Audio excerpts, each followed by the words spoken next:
people organizing, looking into the situation in Sudan in general with Darfur and other parts to see how they could raise awareness. Is one of the causes that we advocated is Southern Sudan, but I never at that time met Ezekiel personally. He's continuing to advocate for regime change in Sudan, and also he's not calling for an independent state, but he was calling for giving the chance of the people of Sudan to decide if they wanted to continue in united Sudan or wanted an independent state. He worked also as a deputy representative and the coordinator of SPLM chapters in North America and Canada, 2002 through June 2005. In June 2005, the late Dr. John Garang, former Vice President of Republic of Sudan and President of the Government of Sudan and Chairman of the SPLM, appointed Ezekiel as the SPLM representative to North America, which is U.S. and Canada. Mr. Gatkuoth continued to work in this capacity till September of 2009. As a diplomat and till now, actually. As a diplomat and advocate, he advocated for democratic transition in Southern Sudan in particular and Sudan in general. And also, he reappointed by the new Vice President and the President of the Southern of Sudan, Mr. Salva Kiir, to continue serving. He did a great job bringing the agreement to this point, helping with that, to lobbying and helping people and public within the United States and the United States government to understand the cause and the issue in Southern Sudan. So they reappointing him to continue serving as their representative here. We always say behind every great man, a greater woman. This lady, and actually I don't believe behind, but always as equal partner. That's what's saying. So my saying is equal partner. It's Her Excellency Ezekiel Gatkuoth, very polite, very quiet, very thoughtful. For the 2 or 3 days that I encounter her, she always thinks, and she speaks several languages, locals, and Arabic as well. So, and she's been a great help to her husband, and as me and Moses noticed, and we said, really Miss Gatkuoth is really a great asset for His Excellency, understanding what his role is, and he's going all the time, flying all over. I am telling you, I do a lot of texting and email. That's my job. I travel a lot overseas as well. But Ezekiel, nobody like him. He sent me hundreds of texts because we cannot. He doesn't even have the time to call because he is all over while we are arranging for this visit, texting. So as soon as I hear the text message, I know this is Ezekiel, a text from Ezekiel, because we're communicating through the text. He's all over. So hopefully, with wrapping this visit, we would have more time in person while he's here in Utah. Thank you so much, and I will, with all love and appreciations, will introduce His Excellency to come forward.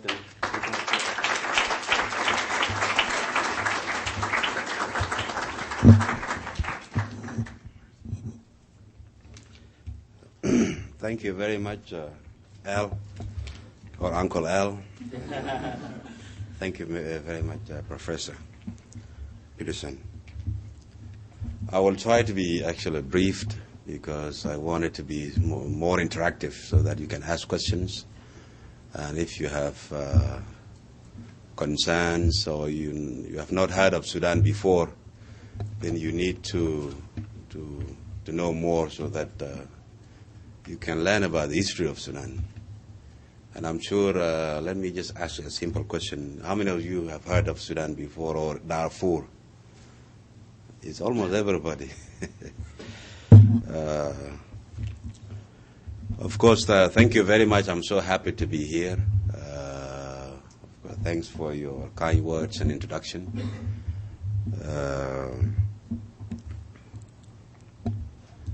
Of course, I'm from Sudan. I've been in Sudan for actually most of my life until I resettled here in the U.S. Of course, the history of Sudan is very painful because it has been a history of struggle between communities in Sudan. Of course, Sudan is the largest country in Africa. You have seen it there. But the population of Sudan is only 40 million people. We have a lot of resources. We discovered oil in 1979, and we start to use it now from 1999 until now. But we not only have oil, we have resources, minerals, and agriculture is there. But of course, the history of Sudan has been very painful because we were governed by many governments.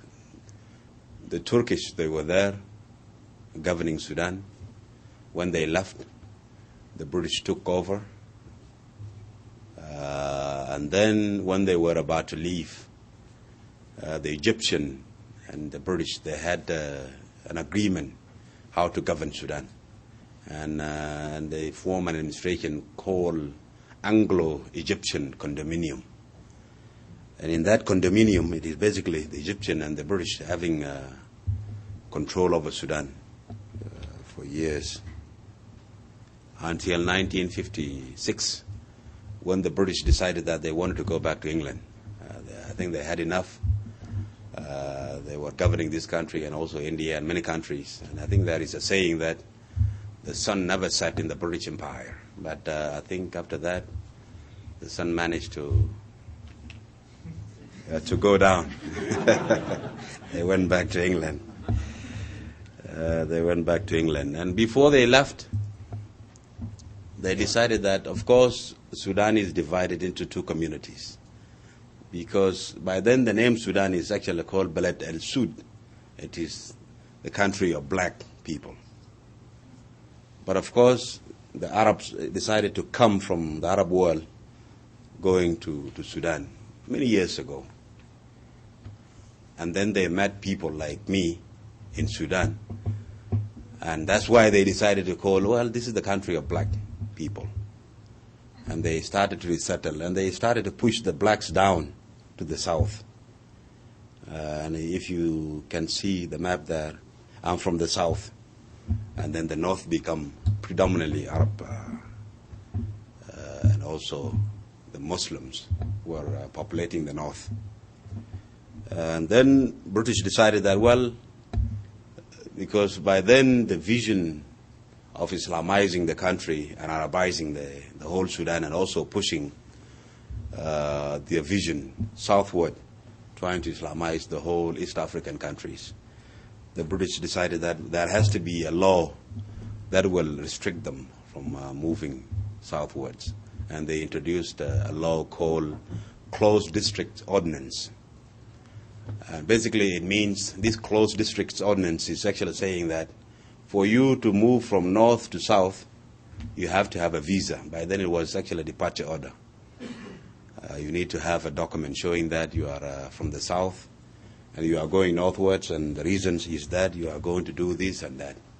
So they need to know. And then if you are an Arab coming to the south, then you have to have a reason for you to go to the south.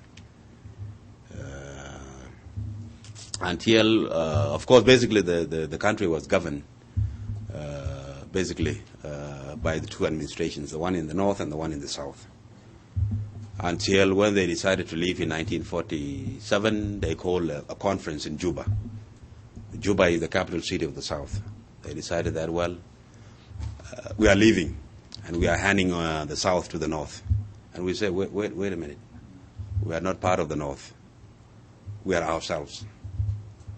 We need to be independent. And if you are leaving and you are trying to annex the south to the north, please, it is better for us to be with Uganda or Kenya, East African countries. They say no. And then they annex the south to the north. And then they were preparing Sudan to be an independent country in 1956. But before the independence of 1956, the South decided to fight for the independence. In 1955, there was a rebellion by the Southern Sudanese. They say, we are not part of the North, and we are going to fight. We fought for 17 years until 1972. the Emperor of Ethiopia, Haile Selassie, managed to help in bringing the two warring parties together in Addis Ababa. And they say we have to have an agreement. And in that agreement, there was an agreement that in 10 years from 1972 until 82, we will have a transitional period. And the South will be given a limited autonomy, a government that they can have in the South to govern themselves. And then after 10 years, then they will exercise their rights to self-determination if they are going to be part of Sudan, or they will form their own independent state. That one, that relative peace that we had continued until 1981-82. In 82, the then president of Sudan, Jafar Nimeri, decided that, well, this agreement is not a Bible or a Quran, so I don't need it anymore. There is no need for it. He torn it apart, threw it into the Nile River. And then the war started again in 1983, and that's the war I started to participate in. And with young people like Bulagur and others, the people that you have seen on TV, the lost boys and girls of Sudan. These are the young boys who were actually left, or their parents were killed, and they decided to walk from Sudan to Ethiopia so that they can get the basic services, or we can train them. So when you manage to be 17, 18 years old, then you can participate in the war. But some of them decided, well, if I don't have a parents, and I'm nobody, so, and the person who is killing, who killed my parents are in the north, then I have to fight. And there are histories of young boys and girls in the SPLA fighting for their cause. Younger than 12 years old, they were fighting. So in that war, it continued until 2005. In 2005, of course, many people did not know about Southern Sudan, the problem of the South. And I think it is also because of the political reasons. We were supported by the Soviet Union, basically, because Mengistu, the president, the former president of Ethiopia, was basically backed by the Soviet Union. And by then we were in Ethiopia being supported by him, and then Fidel Castro and many others. They were supporting us, providing guns. That is history. I have to talk about it now. It is not secret anymore. Then we were supported by them fighting the war. And I think people in the West did not actually get the history very well about why we were fighting. And of course, we were also on the wrong side of the game, I think, at that time. We lost 2.5 million lives in Southern Sudan between the North and the South. So in 2001, of course, for some of you, you might have heard that Osama bin Laden was in Sudan from 1991 until 96. Because this current government, when they took over Sudan by a military coup in 1989, their vision was basically saying that let us Islamize the whole world, not only Sudan, the whole world. That was their vision. And they declared Sudan to be governed by a Sharia law, or Islamic law. So, and they defined, they redefined Sudan as a country which is actually basically Islamic and Arab country. So if you are not in that category, then definitely you don't belong to Sudan. You have to find another country to move to. But in 2001, what happened in New York and the Pentagon in Washington, D.C., I think reawakened the world that there is a danger that was faced by the Southern Sudanese in Sudan, because this is the same man who was actually supplying guns and resources to the government in Khartoum to fight the people in the South. Then President Bush personally recommitted himself to seek solutions to bring peace to Sudan, especially when he was mobilized by Christian communities here in the U.S. because the war between the North and the South is basically pitting Christians and Muslims in the North and South.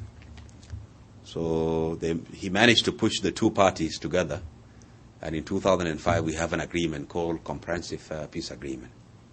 And in that Comprehensive Peace Agreement, we decided to have a loose government, a government of national unity, which is actually bringing the South and the North together.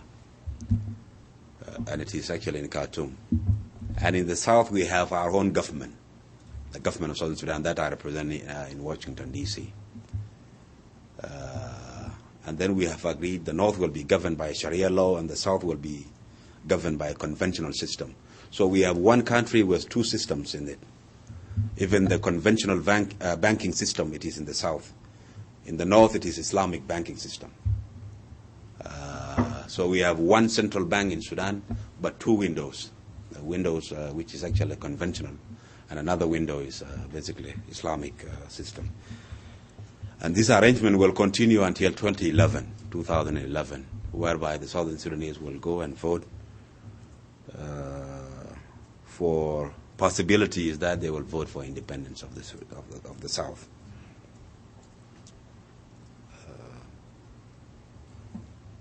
And of course, we are hoping that this agreement will be the last one, because we have been having agreements between the North and the South, but they have been dishonored.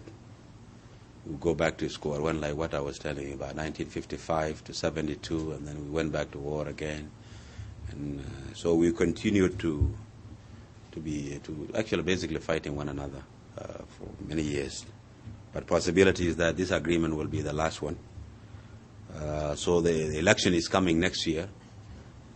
In 2010, we will have an election in April, whereby you will actually elect the President of the Republic of Sudan, and then the President of Southern Sudan. Hopefully you will have a government which will be democratic. But all signs are actually showing that the election is going to be rigged, because the person who is going to run now, the current President of the Republic of Sudan, has been indicted by the ICC because of the atrocities in Darfur. You can see if you are running against somebody who has been indicted by the ICC, that person will actually want to legitimize himself or herself to continue to be the President of the Republic. Because if somebody wins the election, definitely you will hand that person over to the ICC. So the possibility is that we are going to have a difficult election next year. But as of now, after the election, then 2011 is going to come. A lot of research and studies has been conducted. The National Democratic Institute and IRI also conducted some surveys in Southern Sudan, and the common person in Southern Sudan, if you ask her or him if they are going to vote for unity of Sudan or secession, then definitely, as of now, 98% of the population as a whole are going to vote for separation. So there is a possibility that in 2011 we are going to have two states in Sudan.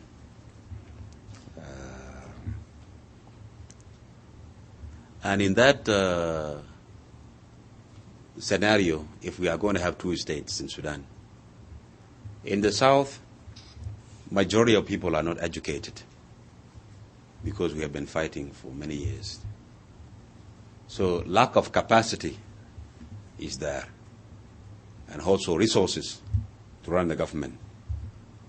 Sudan now is actually basically depending on oil, and 90% of the oil is from the South. Only 10% is from the North. And most of the resources are actually from the South. So capacity building for the Southern Sudanese so that they can be a viable state in 2011 is very important. I'm so happy that the current administration, the Obama administration, released a policy statement towards Sudan. And they actually, they are aiming at three issues. One is to make sure that there will be two states in Sudan in 2011. And it is very important for these two states to coexist peacefully, and we need to build the capacity of the South so that they can be a viable state after 2011.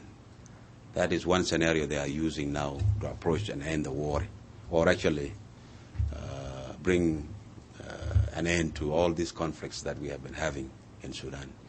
The second scenario is actually basically ending the war in Darfur, or genocide. Because what is happening in Darfur, of course, many people heard about Darfur. They think it is even a country, but it is part of Sudan. But if you compare Darfur with what was happening in the south, they are not comparable. You have lost only 300,000 people. Of course, even one person is important.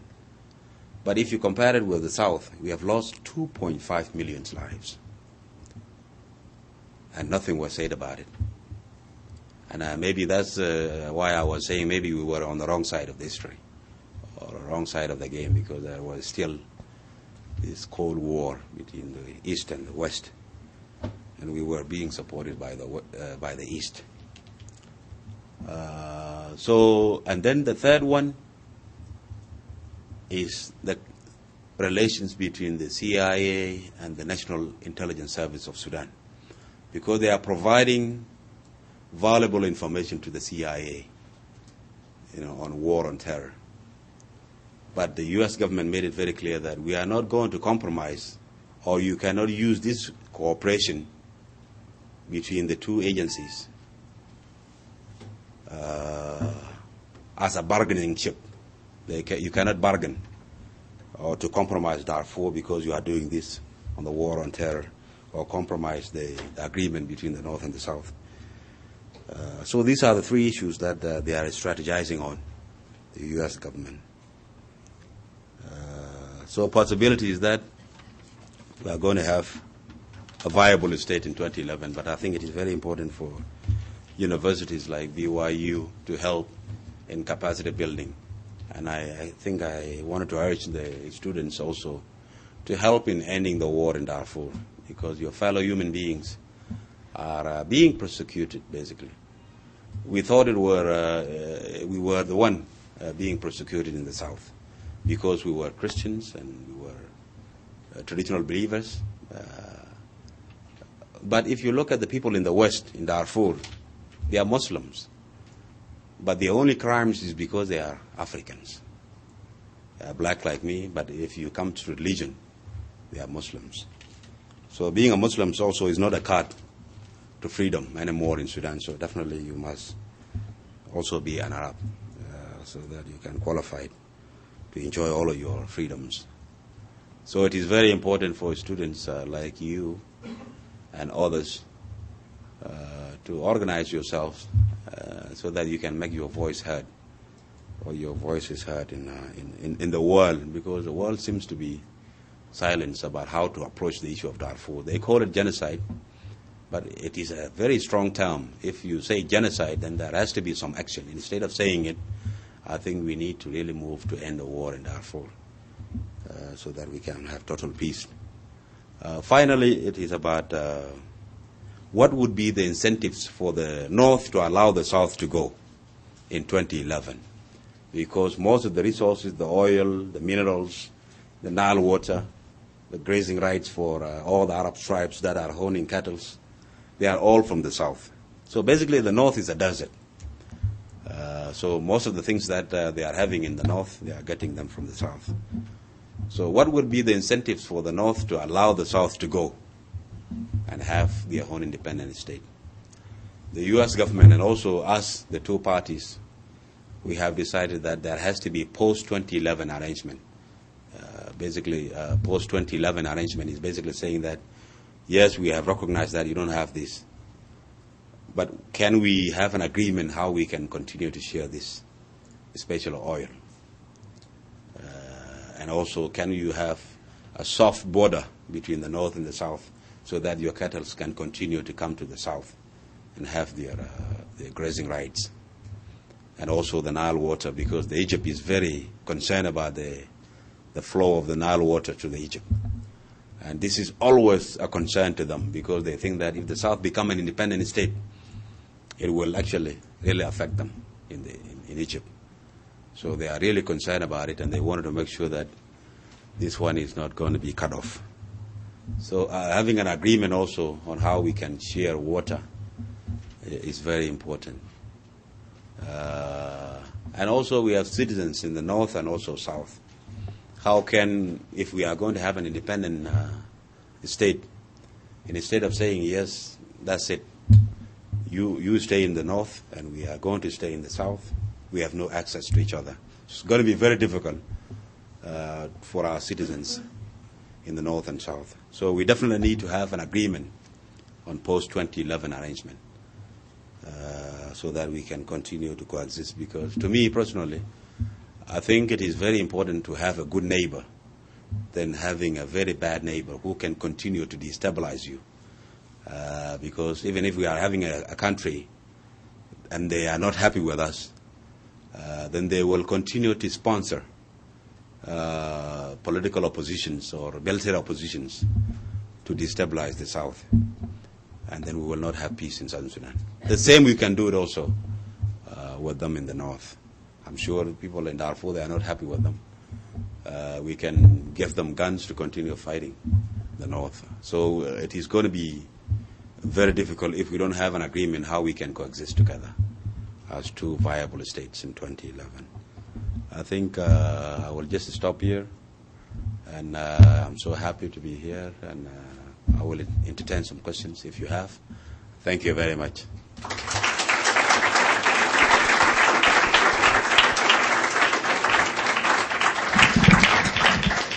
Mr. Gatkuoth has a few more minutes to take questions. We have a wireless mic. I know the room is small, but please, we're recording for a podcast and the audience who will be watching later. So raise your hand, and when we bring the mic to you, if you just tell us your name and what you're studying, and we start over here. Thank you for your presentation. My name is Chandler Grigg. I'm a political science major here at BYU.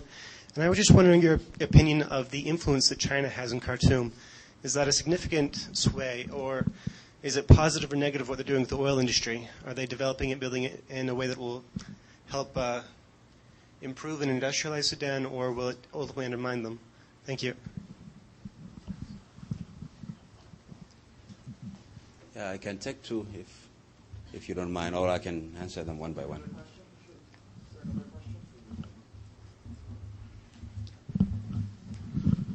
My name is Clarence Twitchell, and I'm just a guest today. The question I have is, I heard that the railroad was open to a wheel. I don't know if that's true or not. And just maybe you could use that to address the current conditions on commerce and so on across the border between North and South.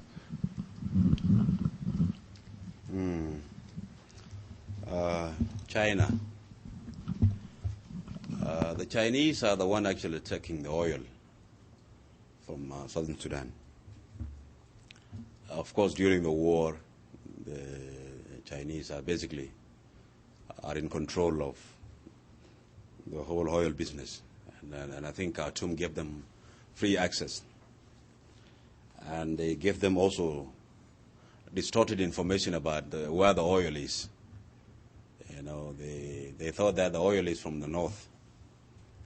President Hu Jintao, when President Salva Kiir went to China in 2007, he took the Ministry of Energy and Mining, Awad Jas, with him. He's from the north, and the president of Southern Sudan went to China. And they were having the map of Sudan.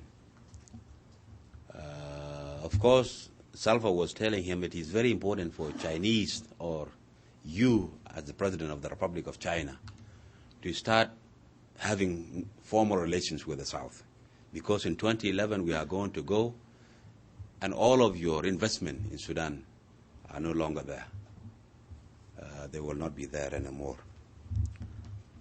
He was shocked because he said that, well, most of our investment is in the north, because all the oils that we are exporting is from the north.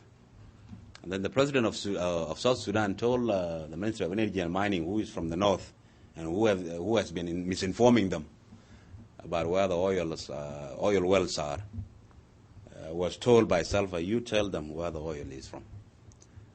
And then, of course, reluctantly, he has no way to skip it. He said, yes, Your Excellency, or 90% of the wells are from the south. He was shocked, and he turned to his Minister of Energy and Mining of China. And he said, I didn't know this, but why have you been misleading me that the oil is from the north? Immediately, they have realized that they have to deal with us now before it is too late. We are not threatening them. We are telling them this is the reality of the situation. Sudan is going to be divided into two in 2011. There's no way. So now they have a consulate general in Juba. They managed to send more than 48 engineers and business people to also dialogue with the government of Southern Sudan. The influence that they are having on Sudan is very huge, and that's why the sanctions of the United States of America on Sudan government is not being felt by the leadership of the Sudanese government, because all of their business trade and relations is with Malaysia and China and India. So even for the U.S. government to have leverage over the Sudanese government is no longer being felt, because they have alternative business partner to deal with. So, and this is what we have been feeling as Southern Sudanese also. If we want to advance anything to the UN General Security Council, the Chinese and also the Russians are going to basically block it, and we will have US, the UK, and France, the permanent members of the UN Security Council. They always side with us, but the two will definitely side with the Northern Sudanese government. And of course, you need only one to veto any resolutions in the UN. So it has been very difficult, but we are engaging them. And it is very important also for the world to engage China so that they can influence Sudanese government. Because if you manage to influence Chinese, then you will have some influence to the leadership in Sudan. So it is very, very, very important, especially for Darfur. If you want to end the war in Darfur, you need to team up with the Chinese to end the war. Railroad to Awil, it is not there. It did not reach Awil yet, but there are some plans. But the spare parts, they need to be bought from here. General Electric, they are the one who are actually having the railroads, because when the railroads were built, the spare parts are here. So it is actually the Sudanese government has been trying to lobby the U.S. government to see if this one can be exempted, because they are also sanctioned. They are in the sanction. So the railroads to Bamanusa and Wau and Awil is not yet there. And for us, we are not even interested in having it now, because the railroads has been used by the North to bring guns to the South to fight us. And in that war, we are the one who actually demolished them during the war, because they were actually a source of destabilization or fighting the South. So we wanted to make sure that it is not going to be used against us again until we see some real transformation. Sudan can be a better Sudan for all. If not, there is a possibility that we are going to go back to war, because in the eyes of Southern Sudanese, if the referendum is not going to be conducted, if it is extended for 2 days, then the war is going to actually erupt in the South, between the North and the South, because this is the only future that they have. They can compromise election in 2010, but they will never compromise the referendum. Okay. Second question. The second part. The relations, okay, I will.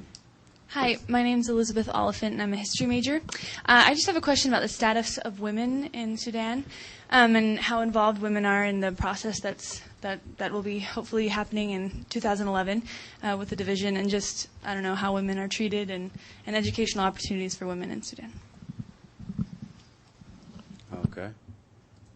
Maybe take the first part and give this part for the second Okay. one. You want to answer?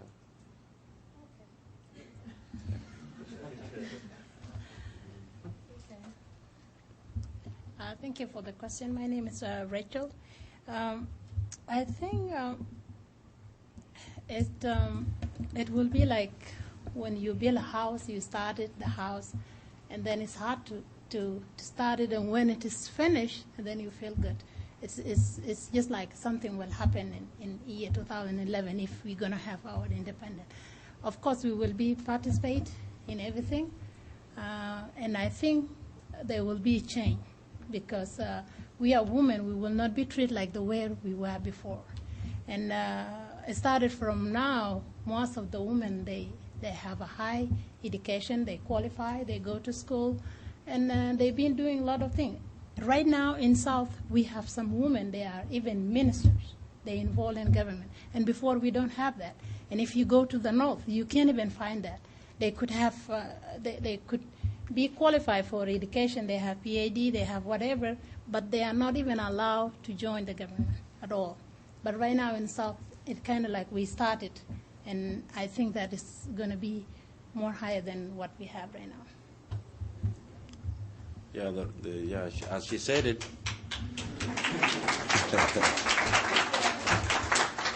as she said it is true. The SPLM has a policy. SPLM is the party governing the South.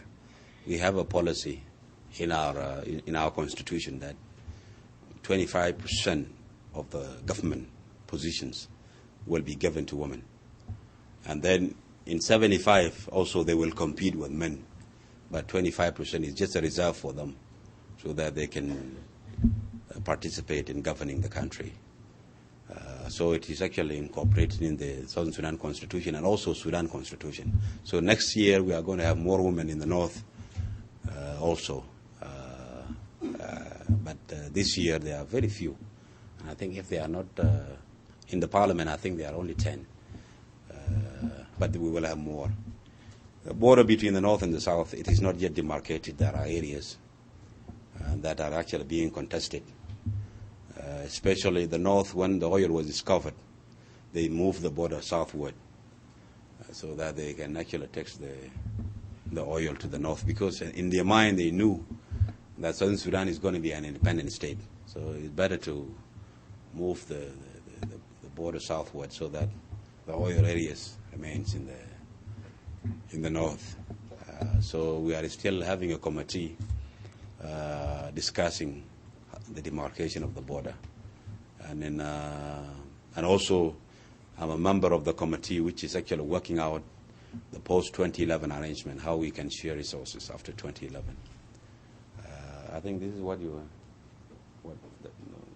say the other part of the question. This is what you... Yeah. Okay. Yeah. Okay. I hope I... One more question? Okay.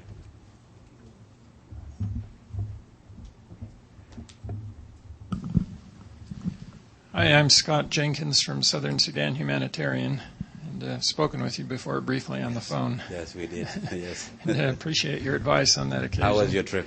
It was great. It was a great trip. Everything was... You can tell them that Southern Sudan is safe, because some of them were calling me. I think we are hearing a lot of insecurities in the South. Is it secure for me to go? Yeah, I had no problems and appreciated your advice.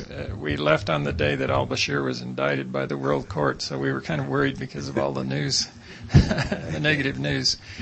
I have heard from several people that there's a road being built from Gambela, Ethiopia to Akobo in Jonglei State, and just wondered if that's official and if you know anything about it and when it might be finished, if that's true. I'm actually I'm very passionate about that road because I'm from that area.